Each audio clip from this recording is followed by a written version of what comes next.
Hi friends, आप पढ़ रहे हैं परफेक्ट स्टडी 60 यूट्यूब चैनल को। और इसमें आपका टॉपिक चल रहा है समय तथा कार्य। तो समय तथा कार्य में हमने आपको कई ट्रिक बताए, लेकिन आज आपके लिए जो ट्रिक है, ये ट्रिक आपका है, आज आपका ट्रिक है 15वां ट्रिक है। और इसमें आपको दिया गया है कि यदि n व्यक्तियों द्वारा कोई कार्य, n व्यक्ति हों और कोई एक ही कार्य को वो क्रम से अगर करें, यानी क्रमशः अलग अलग दिनों में करें या एक ही कार्य को वो करें, तो कोई व्यक्ति x1 दिन में पूरा करता है, कोई x2 में पूरा करता है, कोई x3 दिन में पूरा करता है, या इसी प्रकार से nवां व्यक्ति जो है xn दिन में पूरा करता है, तो उन व्यक्तियों को मिलने वाली मजदूरी क्या होगी। अगर कुल मजदूरी ज्ञात हो तो उन व्यक्तियों को मिलने वाली मजदूरी क्या होगी, ये हम ज्ञात कर सकते हैं अनुपात से। यानी मिलने वाली मजदूरी का अनुपात, मिलने वाली मजदूरी का अनुपात ये बराबर होगा 1/x1। x1 दिन में कर रहा है कोई व्यक्ति है, और यदि x2 दिन में करेगा तो 1/x2, x3 दिन में जो कर रहा है 1/x3, इस प्रकार से 1/xn। यानी जो जितने दिन में कर रहा है कार्य को, उसकी मजदूरी उसी के अनुसार है। यानी अगर x1 दिन में कर रहा है तो 1/x1 मजदूरी होगी, x2 दिन में कर रहा है तो 1/x2 मजदूरी होगी। तो ये आपकी मजदूरी के अनुपात हैं। अगर कुल मजदूरी आपको ज्ञात हो तो इस हिसाब से, यानी इस अनुपात से आप प्रत्येक व्यक्ति की अलग अलग मजदूरी को निकाल सकते हैं। तो देखिए, इस पर आधारित हम आपको क्वेश्चंस बताते हैं कि यह अनुपात पर आधारित कैसे आप क्वेश्चंस को हल करेंगे। जैसे यदि आपको दिया हो कि ABC, A, B तथा C तीन व्यक्ति हैं, ABC तीन व्यक्ति हैं, और किसी काम को, ABC किसी काम को क्रमशः 2, 3 तथा 4 दिन में पूरा करते हैं। अब देखिए, ये अलग अलग कर रहे हैं, 2, 3 और 4 दिनों में पूरा कर रहे हैं। ठीक, ये ABC तीन व्यक्ति हैं और अलग अलग ये कार्य को कर रहे हैं, और 2 दिन, 3 दिन और 4 दिन में पूरा करते हैं। यदि कुल मजदूरी,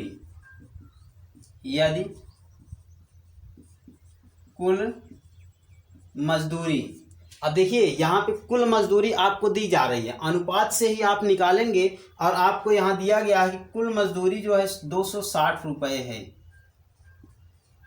260 रुपये है। यानी कुल मजदूरी इसमें आपकी क्या है, 260 रुपये है, या 260 रुपये मिलती है। तो अब इसमें आपको निकालना क्या है, तो C की मजदूरी, यानी तीनों की मजदूरी मिला करके 260 रुपये है। तो C की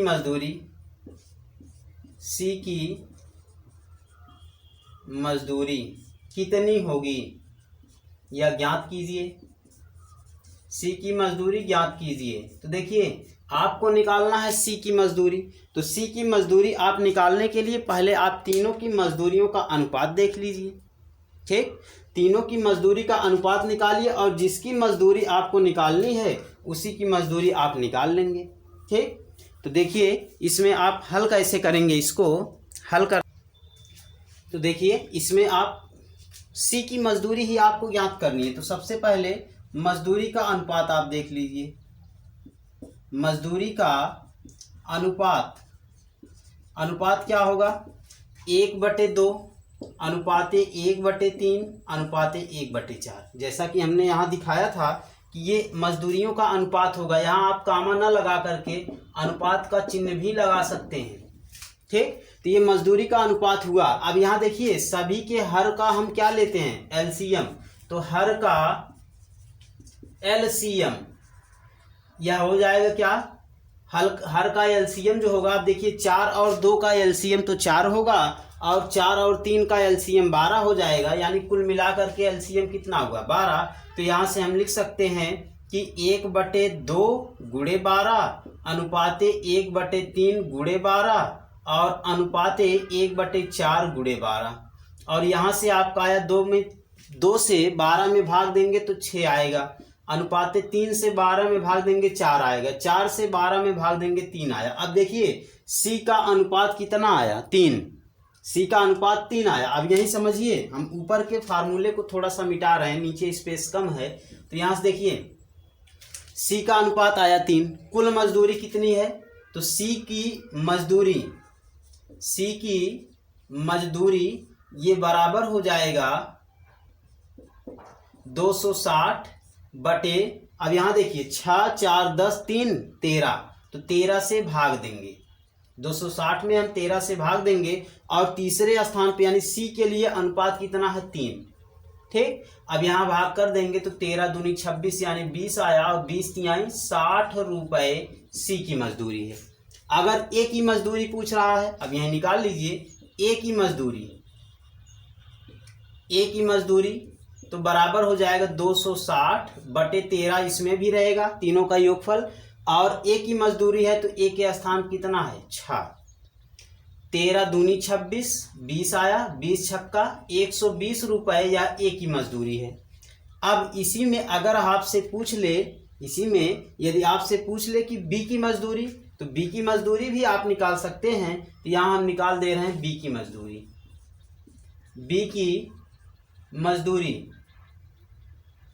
की मजदूरी ये बराबर हो जाएगा 260 कुल मजदूरी है और योगफल 6 4 10 3 13, और बी के लिए कितना है अनुपात 4 आया है, तो 13 दूनी 26 20 चौक 80 रुपए। अब यहाँ देखिए जोड़ लीजिए, 120 और 60 180 हुआ, 180 में 80 जुड़ेगा तो कितना आएगा 260, तो कुल मजदूरी 260 थी, तो 260 के अनुसार आपने ये ज्ञात कर लिया। तो आपको यदि कुल मजदूरी ज्ञात हो और कौन सा व्यक्ति किसी काम को कितने दिन कर रहा है, तो इस अनुपात से आप उसकी मजदूरी को ज्ञात कर सकते हैं। तो आज आपने समय और कार्य के 15वें ट्रिक को बहुत ही आसान तरीके से पढ़ा, एकदम आसानी से, यानी अनुपात के अनुसार आप मजदूरी कैसे निकालेंगे। अभी तक आपने समय और कार्य के बारे में ही पढ़ा था, या तो समय निकाला था या तो कार्य, लेकिन आज आपने समय और कार्य के माध्यम से ही आपने क्या निकाल लिया मजदूरी, किसी व्यक्ति को कितनी मजदूरी प्राप्त होगी ये आपने प्राप्त किया। तो आप प्रतिदिन के इस प्रकार के ट्रिक मैथमेटिक्स को पाने के लिए हमारे चैनल को फॉलो करें। Thank you.